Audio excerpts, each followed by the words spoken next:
Welcome to Adishi publication. Hello, my dear children. Welcome back to your English classes. So, in this class, we will move on a new chapter of your English book, that is chapter number 9. So, what this chapter number 9 all about? About Ishwar Chandra Vidyasagar. So, ये क्या है?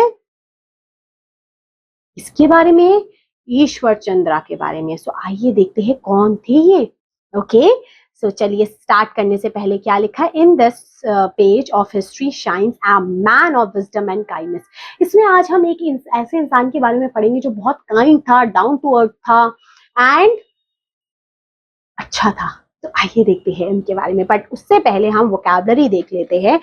That is कुछ words जो important हैं. ठीक है, जैसे outstanding. Outstanding means जो बहुत चीज अच्छी है, एक्स्ट्राऑर्डिनरी. ठीक है. Reform means one who replace bad practice, अच्छी चीज होना कोई. स्कॉलर मीन्स पढ़ा लिखा इंसान.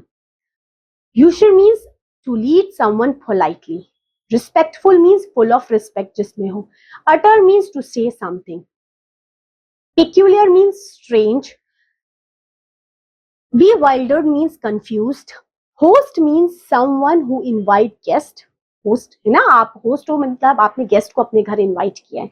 अपोलोजाइज मीन्स सॉरी बोलना. ठीक है. सो फिर देखें क्या है चैप्टर में. चलिए आइए देखते हैं. Let's see. Ishwar Chandra Vidyasagar was an outstanding scholar and social reformer. वो बड़े अच्छे समझदार स्कॉलर थे, रिफॉर्मर थे. He wore dhotis of handmade cotton, carried a chadar on his shoulder and wore ordinary slippers. और वो अपनी अटायर बिल्कुल ऑर्डिनरी रखते थे, धोती वगैरह पहनते थे, स्लीपर्स वगैरह पहनते थे, बिल्कुल down to earth. He used his dress as a means of protecting against British rule. और वो अपनी ड्रेस इसलिए ही पहना करते थे ताकि वो प्रोटेक्ट करे कि हम ब्रिटिशर्स के साथ नहीं है, हम अपने इंडियन अटायर में ही रहेंगे. One day, Ishwar Chandra went to attend a banquet given in his honor, dressed in this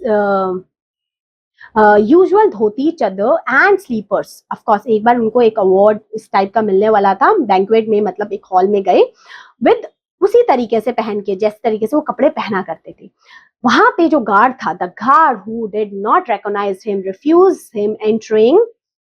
देखो ये गार्ड ने उसको रिफ्यूज कर दिया entering into the banquet because of his dress. Of course उसकी ड्रेस की वजह से उसको वहां उसके अंदर रेस्टोरेंट या उसके अंदर जाने ही नहीं दिया गया. होता है ना कभी कभी किसी को पहनावे से लोग जज कर लेते हैं.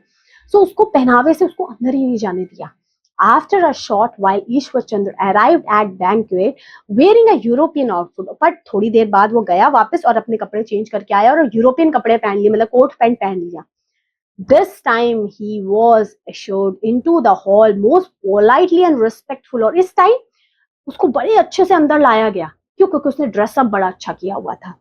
When dinner was served, Ishwar Chandra began stuffing his coat pocket with various eatables, loudly uttering such words as here, eat this, here, take this, etc. इस तरीके से words बोलने लग गया.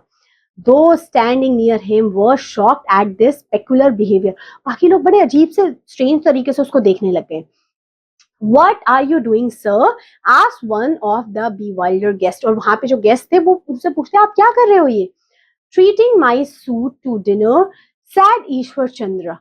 To me it is clear that the real invitee is my suit and not I. और उस दिन वो कहता है कि रियल इनवाइटी मैं नहीं हूँ, ये तो मेरा सूट है जिसकी वजह से तुमने मुझे इनवाइट किया, आने दिया यहाँ पे. मतलब had they intended to honor me, they would not have refused me entry. और अगर वो सच में उसका इंटेंटेड मुझे ऑनर करने का होता तो मुझे रिफ्यूज नहीं करते आने से. ठीक है. When I arrive in my Indian dress, जब मैं अपनी इंडियन ड्रेस में अराइव हुआ तो मुझे तुमने अंदर आने नहीं दिया. देन उसके जो होस्ट थे उसने अपोलोजाइज किया, मतलब सॉरी बोला. So the host realise here mistake and apologise. Of course तो ये चीज बहुत इंपॉर्टेंट है कि किसी के अपीयरेंस से हमें कुछ गेस नहीं करना चाहिए पहले से कि ये तो ऐसा होगा या वो ऐसी होगी. ठीक है. सब चीजें अच्छी होती है. ठीक है. तो ये था आपका चैप्टर. क्लियर हुआ चैप्टर क्या है, किस बारे में है? यही थी चैप्टर, यही थी आपकी क्लास. अब मिलते हैं नेक्स्ट क्लास में विद अ न्यू चैप्टर. तब तक के लिए ठीक है. Have a good day. Bye bye.